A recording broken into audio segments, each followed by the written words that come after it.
some handicap help, I guess. Hi, friends, it's Adam, the crippled cannabis cowboy.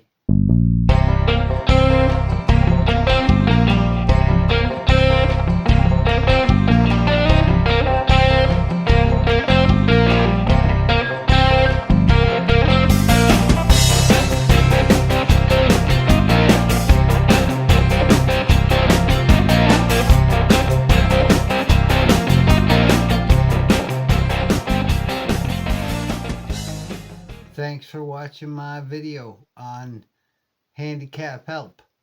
I'm gonna shoot from the hip, so I don't know what to expect. If you come across any questions that you think I might be able to help you out with, leave a comment, ask. I'm more than happy to share everything I know about this fucking disease. Okay, shooting from the hip. I'll start with vision. Your vision is going to get fucked up if you have multiple sclerosis, because it happens to every aspect of most multiple sclerosis. You get neuropathy, I think, in your eyeballs. I mean, there's massive problems, but I see double like all the time. I see double right now. I see double yesterday. I'm gonna see double tomorrow. It gets ridiculous sometimes. The best way for me to solve it, number one, you can get an eye patch. I have several of them. So they have some cool ones, so you can buy an eye patch. The only problem is you lose them, and because they're so small and they're easy to lose, that you'll lose them. So get used to closing one eye, closing both eyes. It takes practice. It took me actually substantial practice. I used to be able to do this no problem because my left eye is my good eye, so I used to love seeing like this, but I can't see like this anymore. It's too crazy blurry. So I have to look at everything with this eye. So talking to me, you're going to see this a lot. So get used to closing one eye to stop the double vision right away, because the double vision can make you dizzy when you're walking, or it can hit you really bad. Next one is getting dressed. And yeah, I'll start with that one, getting dressed. Props to a friend of mine. She pointed some of these things out. Nurses are great, man. They know a lot of the technical things. And the spiritual side, so it's weird. Getting dressed, it is a pain in the ass when you're like me and you're disabled. One leg at a time. Number one, sit down. So no matter what, put the lid in the toilet seat, whatever, sit down, have a seat. It's gonna take you a little while. When I get undressed, I do step by step, whatever. First I start with my shoes and my socks, then my shirt, then my pants for the final. Then when it's getting dressed, I have to start with, if you wear a diaper, sometimes when I leave the house, I have to wear this freaking adult diaper. It's very embarrassing. It's humiliating, and you have to do it because you're gonna want to do it in the long run. Then there's the pants thing. Have a seat. I can't really get my foot up, so I gotta grab my ankle with the other hand and actually guide my foot into the pant leg, the appropriate pant leg, and pull the pant all the way up to the ankle, so your bare foot is on the floor and the foot's on the ankle. I mean, or the pants are on the ankles. Do that with the other foot. Then this is the cool part. Using the toilet, you angle both of your ankles in at the length. Sorry, my double vision's getting crazy. Uh, you angle your heels inwards and you hug the toilet bowl with your feet. It will help with your balance. Then slowly stand up in steps and gradually pull your pants up.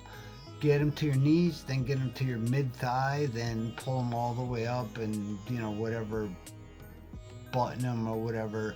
The stretchy pants work a lot better than trying to fit some belt or some pant buttons or zippers or whatever.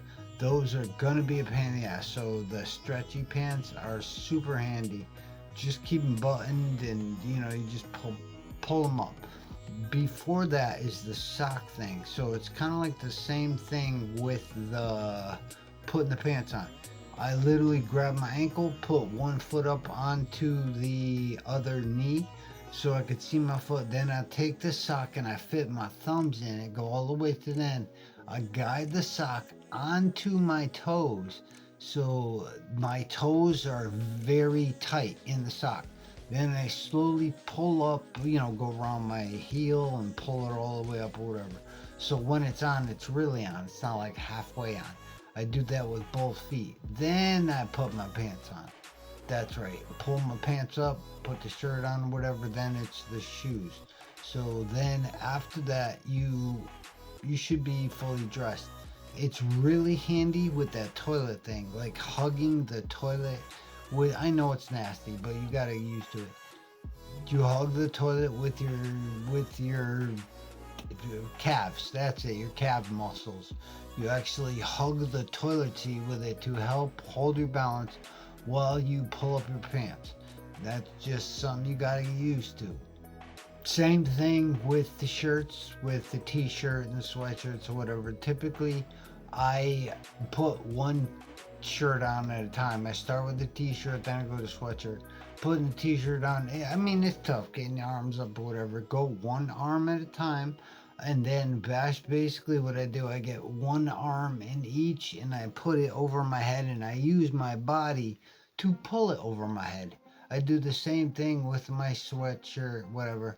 Maybe that helps out some people, maybe it doesn't. That does bring up an interesting point because my shower is upstairs. Stairs are very dangerous for someone like me. So going up the stairs, I have two railings, one on each side. Railing is essential. I have two, so I'm spoiled with two railings. If you have one, I'm sitting there thinking how hard it would be for me to just do it with one. You gotta go step by step. One side is gonna work better than the other. That actually ties into one side is going to be stronger than the other. You're going to notice that there's going to be one weaker side than there's a stronger side. So what I recommend is work with the stronger side when it's important.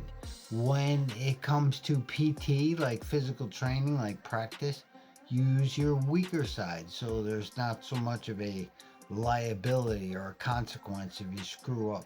So that's what I do. So when it comes to my body, like for example, I cannot use my left hand. However, I grew up a lefty. I used to love being a lefty because we were rare. And I can't even use this hand anymore. It's ridiculous. However, my right hand works totally fine. It's opposite with my feet. My left foot works fine and my right foot is freaking shot. Same thing with your arms, with your legs. So there's going to be one side that's a little stronger than the other. The best I could say is do your best to exercise them to get the strength the same or whatever. I have my own PT thing that I started to do. It's going to take some time, it's going to take some practice. So I'll get into that later. That finally brings up the temperature thing. You have to be careful with the temperature thing because it could throw you for a walloping. So the outdoor temperature is one thing. You're gonna like it a little better if it's colder than hotter because you can always put on another sweatshirt or whatever.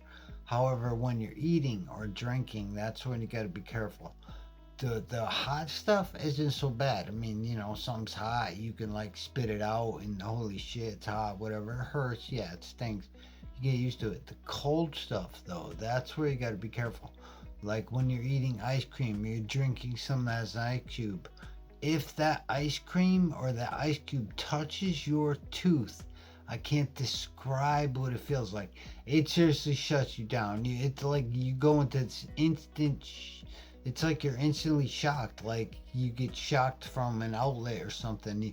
You lose complete compass. You can't do anything. You just drool. So that's it. That's happened to me with ice cream. If it touched my tooth, and it's happened a few times, so be very careful of that. Do you know what that brain freeze is like when we were kids? If you can imagine that times 10, and times 10 sensitivity wise too. So it's not a win-win. Be very careful of drinking and eating things that are very, very cold. I mean, hot, you gotta be careful too, but very cold, you gotta be careful of that shit touching your teeth. Anyway, that was a fucking bunch of gibberish. Thank you for listening. Hopefully, it helped out someone. If you think it could help out someone, that's cool. I have tons more of info. If you have a question, leave a comment, ask it. I'll answer it as best I can. Well, I'll answer it. I live this stuff, so it's nuts. The best I could do is tell you what I do. It's not the best way. So I am always subject to change because I'm always looking for better methods to make life easier.